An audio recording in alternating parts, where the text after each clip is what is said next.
The compact crossover and SUV segment is a pretty popular and competitive one. The leaders of this pack are obviously the Honda CR-V and the Toyota RAV4, but not a lot of people mention the Hyundai Tucson, but they will now. My name is Omar, and today I'm test driving the 2022 Hyundai Tucson Hybrid.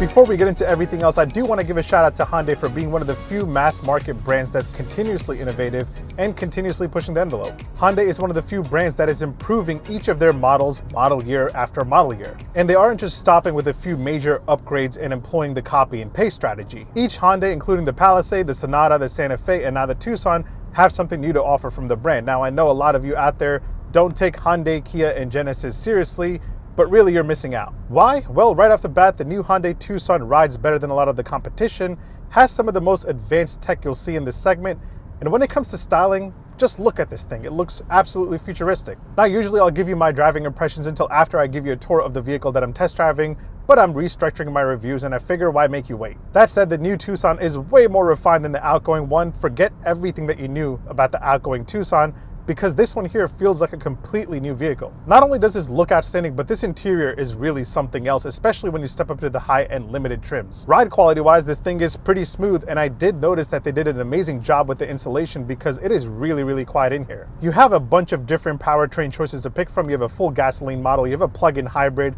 and then you have the hybrid that I'm testing right here. Now, I know what you're thinking. Hybrids are generally very boring to drive, but this one here feels very different. You've got a bunch of different drive modes to pick from, but in sport mode, this thing kind of comes to life. It's not sports car quick, but it's peppy enough to get you a little bit excited. Handling wise, this thing is downright surprising. A Tucson should not handle like this, and that's because this has something called e-handling mode.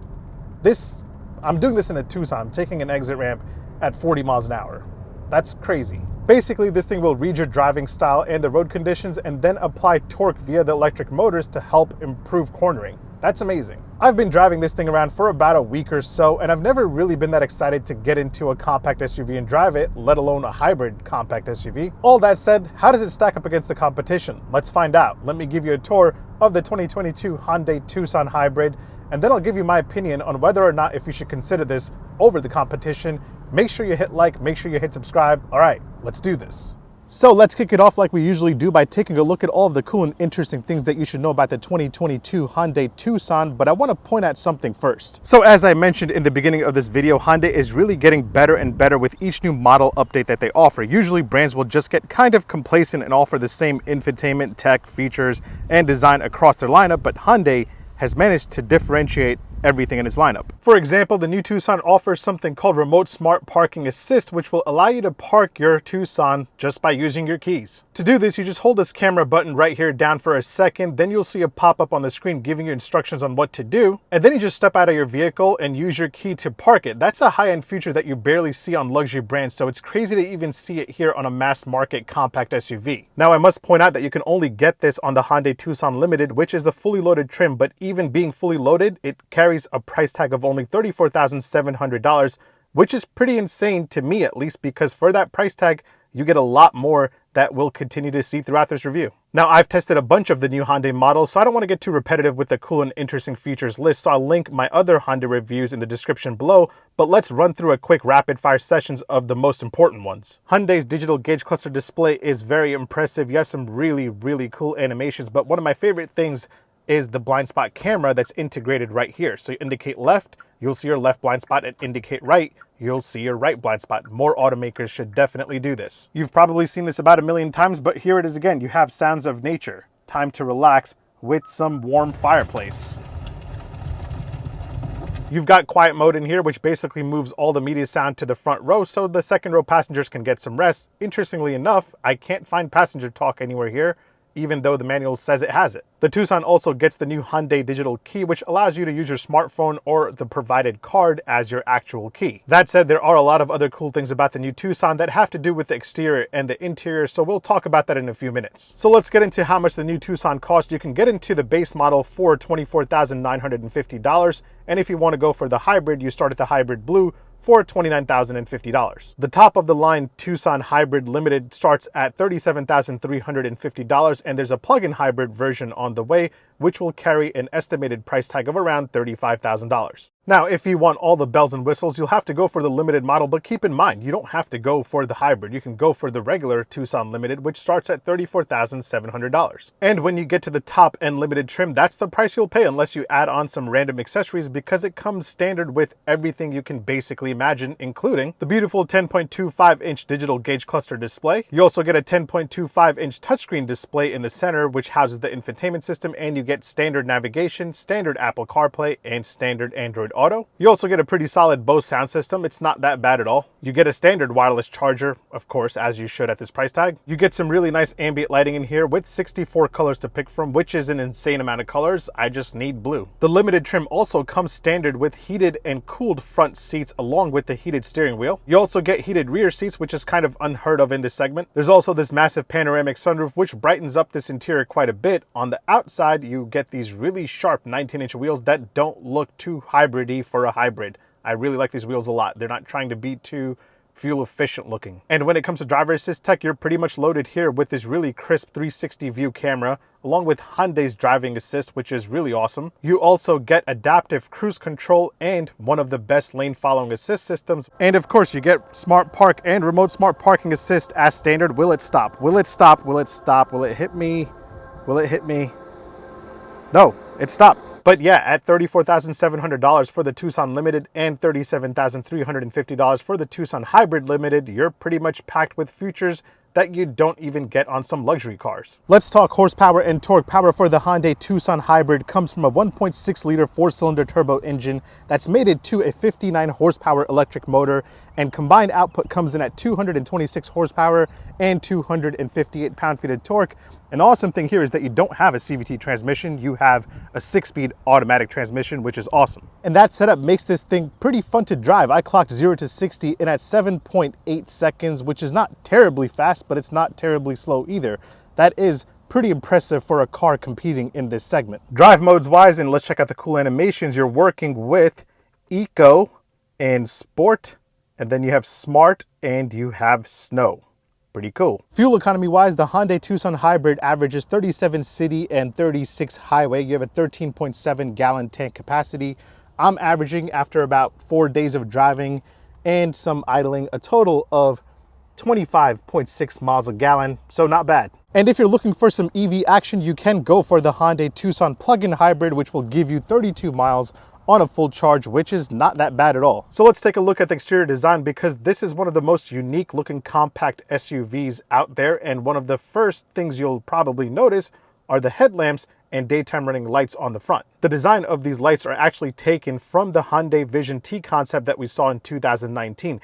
Basically, what you see here are the daytime running lights that are seamlessly integrated into the grille. And the crazy thing is that you can only see them when they are turned on, especially on the Tucson Limited models, because they come with a really sharp looking blacked out grille. The other Tucson models have somewhat of a boring silver grille. The headlamps are actually located right here, which is a design that Hyundai is implementing on a lot of its SUVs and crossovers. Now the taillights here also look really sharp. These are definitely one of the best looking taillights design I've seen in quite a while, and like most new vehicles, they span the width of the rear end. There is one interesting thing that I do want to point out here. Look closely and you'll notice that the Hyundai badge in the back is embedded into the glass right here, so it doesn't interfere with the cool taillights. Hyundai really thinks of everything. And also the rear wiper blade sits on top instead of the bottom, so everything remains nice and clean. But yeah, overall this thing is really sharp looking. There are a ton of geometric angles and edges all around that gives the Tucson a very sleek look. And yeah, I have to admit it that the Tucson is one of the best looking compact SUVs out there. It has definitely raised the bar for what you can expect from a vehicle in this segment. Let's check out the cargo capacity before we move on. You can pop the trunk by using the key, the button right here, or a button right there underneath the license plate, or you could just walk up and use the smart tailgate option and hold your key right here for a couple of seconds, and that pops the trunk open to 39 cubic feet behind the second row and 74 cubic feet with the second row folded, which is pretty impressive. All right, so let's get inside and check out the interior of the new Tucson. And if you're getting into a Limited, you'll be very surprised. Quality-wise, it's actually very nice in here, like surprisingly nice. You have a ton of soft touch materials all over this cabin that make it feel very, very premium. One of the things that really stood out to me was the use of this cloth trim. It isn't fake wood, fake carbon fiber, or fake anything. Like, Hyundai designers really sat there and thought, what about cloth trim? And it kind of works really well.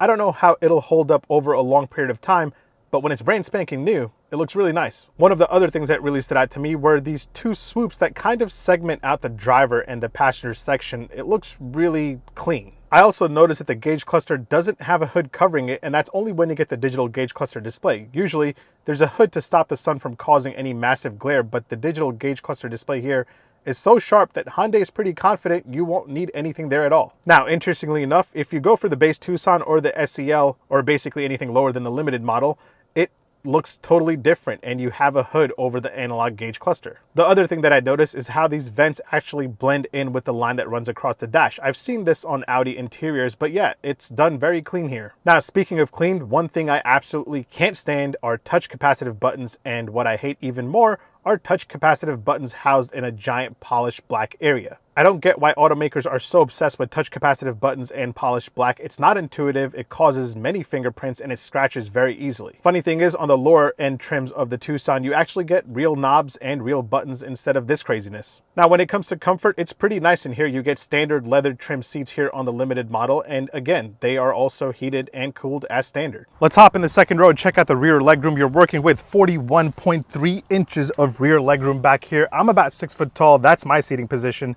I sit further back than a normal human being should. And as you can see, I have plenty of room. This is really impressive for this segment.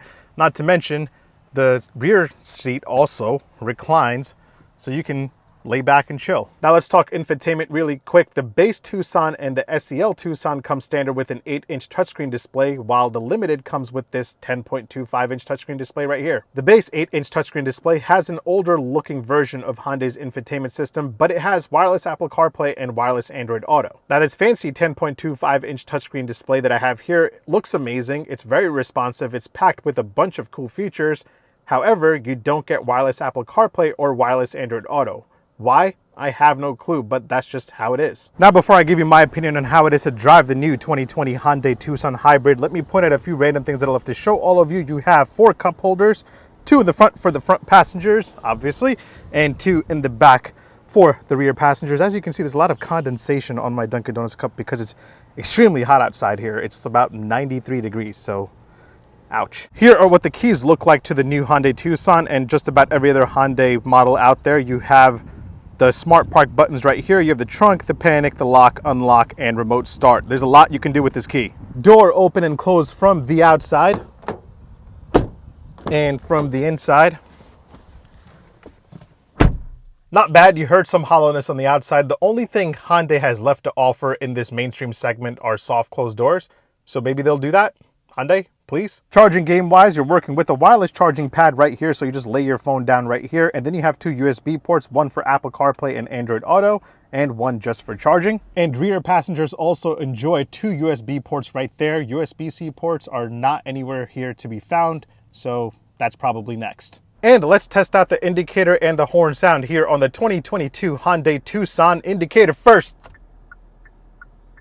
Pretty Hyundai-ish. And now for the horn sound.